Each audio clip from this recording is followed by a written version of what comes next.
ይህ የምፅዓቱ አዋጅ ነጋሪ አገልግሎት ወቅታዊና ዕለታዊ ወጎችን በማቅረብ ትንታኔ የምንሰጥበት የተለያዩ እንግዶችንም በመጋበዝ የምናቀርብበት መድረክ ነው።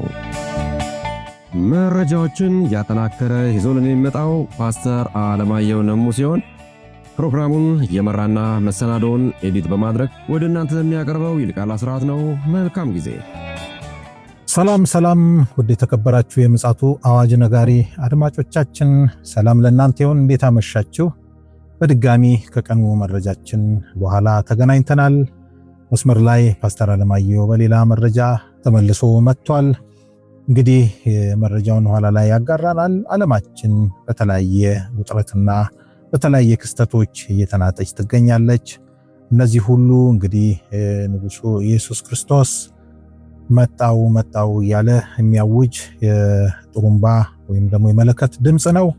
ስለዚህ ምን ያህሎቻችን ንቁና ዝግጁ ሆነን እየተጠባበቅን ይሆን የሚለውን ጥያቄ በመሰንዘር እንግዲህ መልካምና ጥሩ ጊዜ እንደሚኖረን ተስፋ አደርጋለሁ።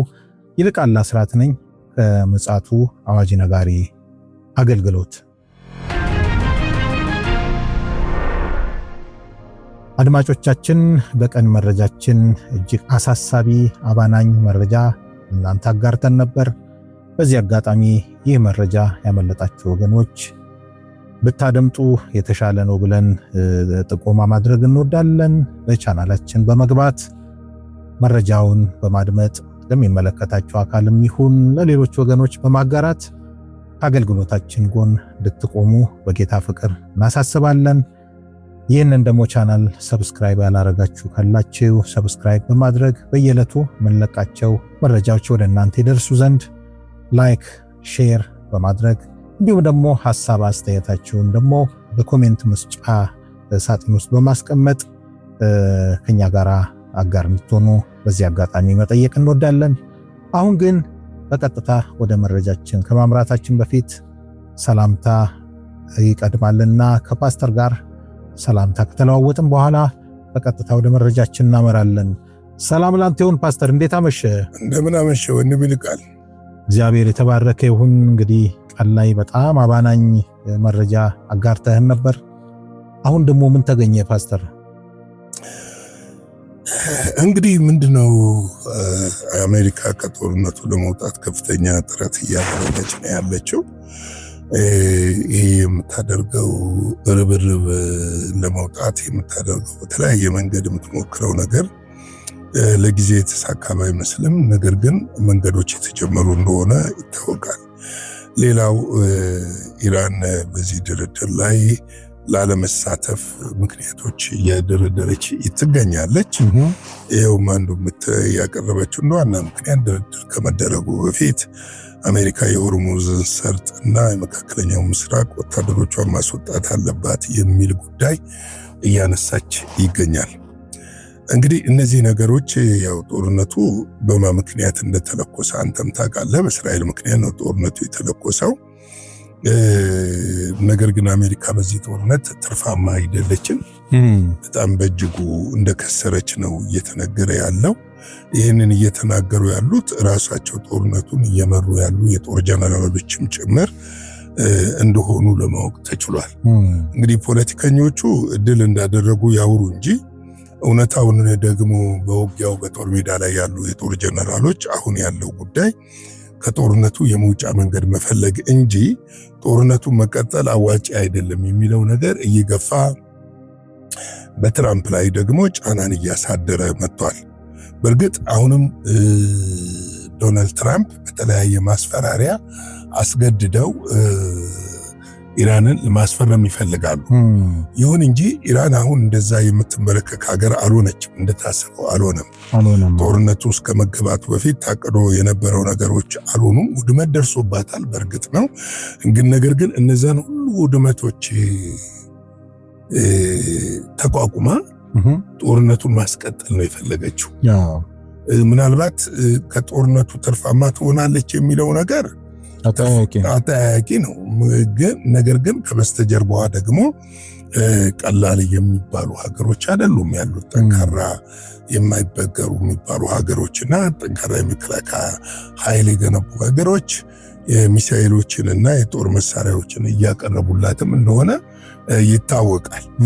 ስለዚህ ይሄ ሁኔታ ምናልባትም ዶናልድ ትራምፕ ወደዛ በገቡበት ወቅት በአንድ ሳምንትና በሁለት ሳምንት ጨርሰን ጦርነቱን ኢራንን እናስፈርማለን የሚለው ነገር ውጤት ባለማምጣቱ ትንሽ የደረሰባቸውን ጉዳት ቀላል ባለመሆኑ በአሜሪካ ላይ፣ ሌላው ደግሞ በአረብ ሀገሮች ላይ የመጣውን ጫና አረብ ሀገሮቹ አልወደዱትም። አሜሪካን ትከላከለናለች ብለው እንደጠበቁትም አልተከላከለችላቸውም። ከባድ የኢኮኖሚ ቀውስና ጉዳት ነው የደረሰባቸው እነዚህ ሀገሮች። ሌላው ህዝቦቻቸው በየጊዜው በሰቆቃ መውጣትና መግባታቸው ጦርነቱን አሜሪካ እንድታቆም ያስገደዳት ይመስላል። የእነዚህም ሀገሮች ምናልባትም ሄዶ ጉዳት እየጨመረ ሲመጣ ላለመተባበር ሁሉ መረጃ ሁሉ ሊሰጡ ይችላሉ። ላለመተባበር በቃ እንደዚህ አይነት ነገር ውስጥ ከመግባት መልቀቅ ይሻላል የሚለውን ነገር የመረጡ ይመስላል። ይሁን እንጂ የእስራኤል አሜሪካ ከጦርነቱ ለመውጣት በመዘጋጀቷ ላይ ባለችበት ወቅት ኢራን ብቻዋንን ለመምታት ትፈልጋለች ነው የሚሉት። ኢራንን ብቻዋን ለመምታት እፈልጋለሁ የሚል ነገር እስራኤል ጠቅላይ ሚኒስትር ኔታንያሁ እያነሱ ነው። እኛ ብቻችንን ጦርነቱን እንቀጥላለን የሚል ጉዳይ አንስተዋል። ይህንን እኮ ባለፈው አሜሪካ ከመሄዳቸው በፊት በኢራንና በአሜሪካ መካከል ስምምነት ደረሰ ተብሎ በእስራኤልና በአሜሪካ መካከል እንዲሁም በዶናልድ ትራምፕና በኔታንያሁ ከፍተኛ መወራረፍ ነበርና እሱ ብቻ አይደለም። አሜሪካም ከሄዱ በኋላ ከፍተኛ ችግር ነው የተፈጠረው። በዝግ ስብሰባ ስለተደረገ ሾልከው የወጡ አንዳንድ መረጃዎች ጥል እንደነበረ ነው እና ስምምነት እንዳልነበረ ነው። ያኔ ይመስለኛል እንግዲህ እስራኤል ይሄን አቋም ያዘች። አሁን እንግዲህ ምንድነው እንደዚህ አይነት ምንድነው መሰለ ፖለቲካ ውስጥ በዝግ ትሰባሰብና ተጣልተ ልዩነትህን ወጥተህ አትናገርም። ታክቲክ የምትናገረው ምንድነው ስምምነት እንዳለ በሂደት ነገሮችን እያየን እያጠናከርነው እንሄዳለን ብለህ ነው የምታወራው። ገብቶሃል? እንዲህ ነው የሚለው ነገር ለጠላት ክፍተት ይሰጣል። መረጃ ባገኘ ቁጥር ትክክል የስነ ልቦና ጥንካሬ በጠላት ቆራ ላይ ያመጣል። በውስጥ ደግሞ ላለው ጉዳትን ሊያስከትል ይችላል። ስለዚህ እንደነዚህ አይነት ነገሮች ስላሉ መግለጫ ስትሰጥ ሁልጊዜ መግለጫ በሚሰጥበት ሰዓት ሪያሊቲውን ትንሽ ነው የምትገልጠው። ሪያሊቲውን ወይም ደግሞ ስትወያይ የተጋጨህባቸው አሉ፣ ያልተጋጨህባቸው ደግሞ ጥሩ ነገሮች አሉ። እነዛን ጥሩ ነገሮች ብቻ ትናገራለህ። የተጋጨህባቸውን ነገሮች፣ ያልተስማማህባቸውን ነገሮች ግን ምን ታደርገዋለህ?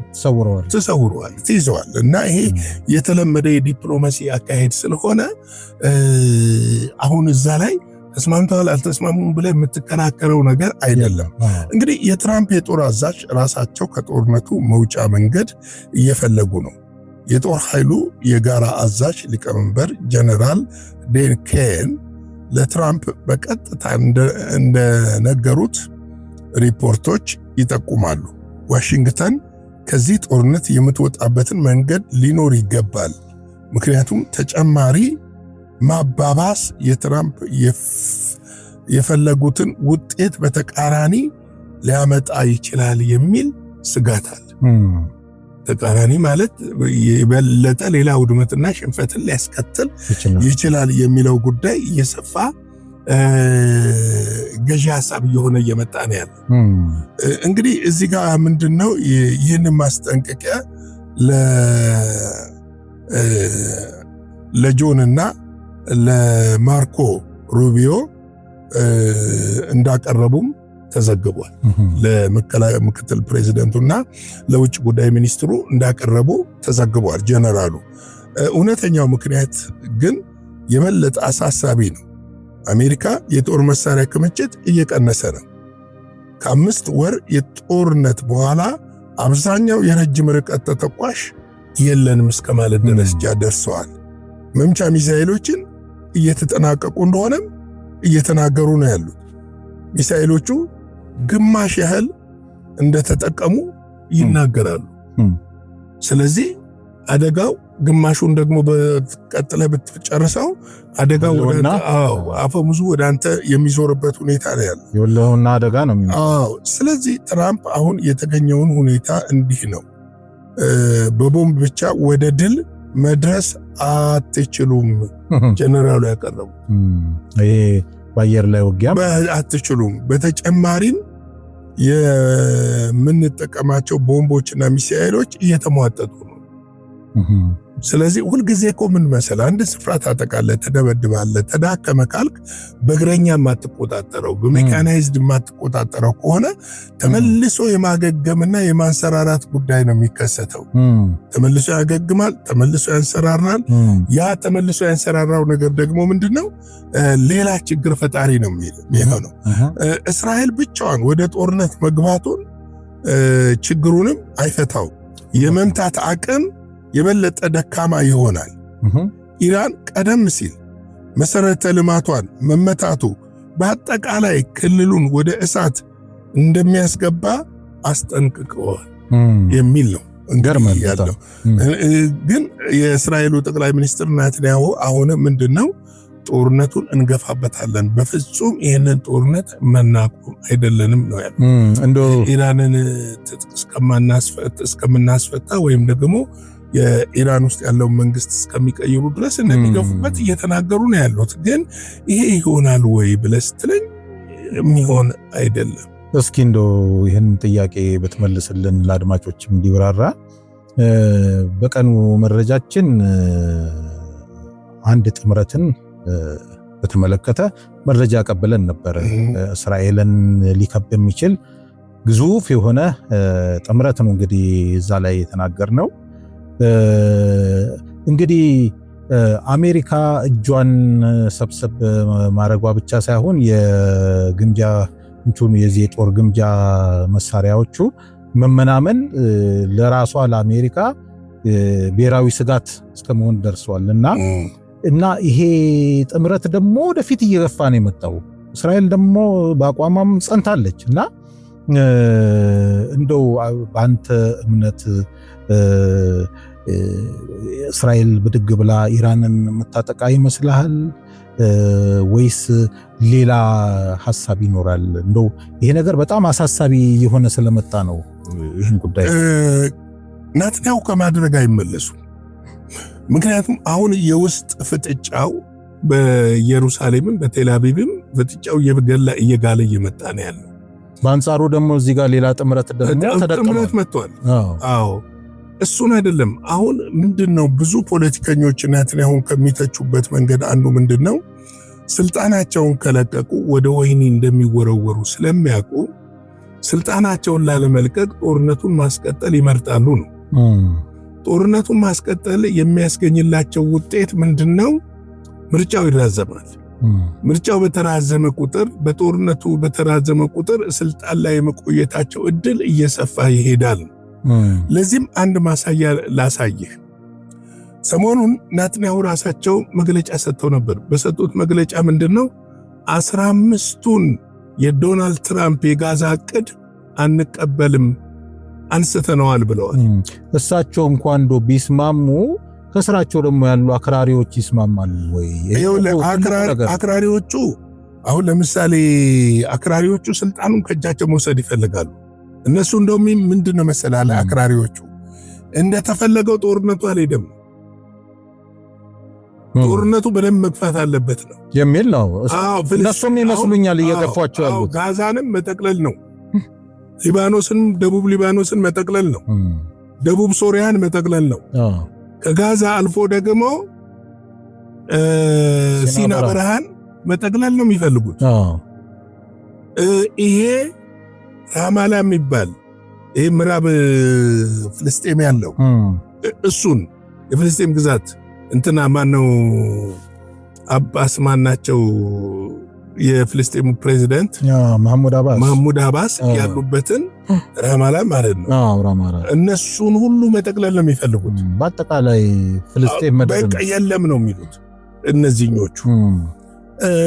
ዓለም አቀፍ ጫናው ደግሞ እንኳን በሱ አይደለም ዌስት ባንክን ራሱ በመጠቅለላቸው ዓለም አቀፍ ጫናው ቀላል አይደለም። አሁን ለምሳሌ ብዙዎቹ የአውሮፓ ሀገሮች በእስራኤል ዲፕሎማቶች ላይ እርምጃ እየወሰዱ ነው። ለምሳሌ አሁን በገንዘብ ሚኒስትሩ ላይ እንግሊዝ የሳቸውም ሆነ ቤተሰቦቻቸው ወደ እንግሊዝ እንዳይገቡ የሳቸው የሆነ ማንኛውም ንብረት በእንግሊዝ ያለ እንዲታገድ ውሳኔ ያስተላልፏል። ልክ ነው። ምንድነው እንደምታው ስትመለከት ይህን ጦርነት የሚያደርጉበት ምክንያት እያሳየሁ ነው። ምክንያት አላቸው እሳቸው። ምክንያታቸው ያ ፖለቲካዊ ምክንያት ነው። የእሳቸው ምክንያት ጦርነቱን ያደርጉታል።